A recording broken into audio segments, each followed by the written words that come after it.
Sabi po. Ay, balita. Oh, ayos lang, walang problema. Nababahala sa'yo eh, kasi talagang ano eh. Ayos, Nakakaya ka kaya. ay, Nakakaya naman. ayos lang boss. Sabi ko sa'yo naman eh, kung meron man ako, hindi ganong kalakihan. Sakto lang.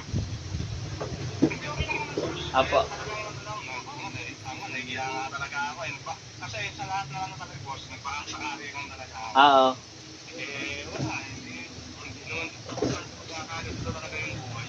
Sige lang, ayos lang yung boss. Hindi ako, Kailan? nagpagkata ko sa ano mo, sa Oo, yung hinanap ko yung wallet. yung ano mo. Oo, nabasa ko, sabi ko, baka nakikita sa nakawin pa ako. Tapos nagbasa ako ng comment.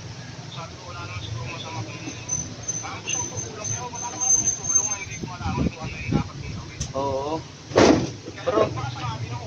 oo, ayos lang boss kasi, kumbaga, sa bagay yung mga ganyan, mga kaunting, ano, kung meron naman, di baka, bakit hindi? Ako naiintindihan ko naman kung Oo. sakali lang talaga ako. Kasi ako kami talaga boss, wala. Kailangan talaga kami. Oo. Eh, wala. Sunod-sunod na yun.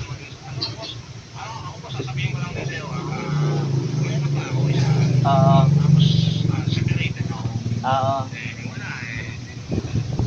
Naloko tayo boss eh. Ayos lang, ganyan talaga yan. Baka hindi ka pa napunta sa tamang tao. Ganon din ako, pero ayos lang sir. Ay, yung ano pala sir, kailan mag 40 days yung nanay mo sir?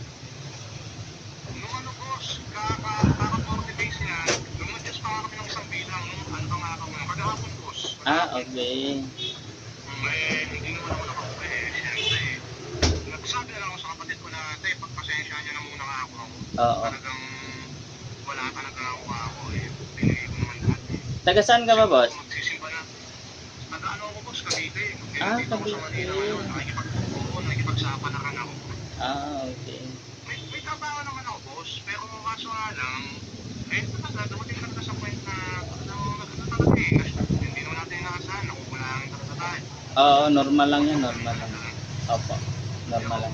hindi naman ako sumusuko, laban pa din talaga. Oo, Kasi siyempre. mahirap na akong gagawa, hindi, ako naman sa sarili ko, mahirap na akong gagawa ka ng masama. Hmm. Kung ka ng kapwa ko. Kasi Oo. takot ako sa kapwa eh. Oo, totoo yan boss. Ayoko ng ganun eh. Kaya sabi ko, kung ano yung bibigyan ng Panginoon sa akin, laban lang tayo, tuloy-tuloy lang. Oo. Mas maganda nga yung manghihingi kaysa magnanakaw, di ba? Oo. Pati boss, thank you kasi Oh. ikaw lang talaga yung pumansin sa akin eh. Nagulat ako sa akin mo, pansinin kaya ako nito. Wala namang masama siguro. Oo. Susubukan ko lang. Oo. Kaya yun. Okay lang, sir, walang problema. Yun nga masabi ko sa'yo, hindi siya ganong kalakihan. Pero mula sa puso naman din po. Kasi pagtingin ko, may laman pa naman akong kaunti sa Gcash ko. Walang, boss, walang problema doon. Tanawin natin sila kayong utang ano yan. Hanggat maaari yan, gusto kong bumawi eh. Oo. Ayos lang yan, sir. Medyo, kumbaga, kung mayroon naman, tulungan na lang eh. Kasi mga bagay-bagay na ganon, pag lumalapit, pag mayroon, ayun. Yun nga lang, sabi ko sa iyo, hindi siya ganong kalakihan. Sakto lang din po. Okay lang yun, boss. Walang problema doon. Sa thank you. Sige sir. Pag-send ka lang sa Gcash mo sir para i-send ko sa iyo ngayon. Sige. Sige, bye-bye. Ingat. Boss, send ko na sa'yo. Apo, sige, ingat, bye-bye. Thank you. Ano? Yun na. Nagingin ng kaunting tulong.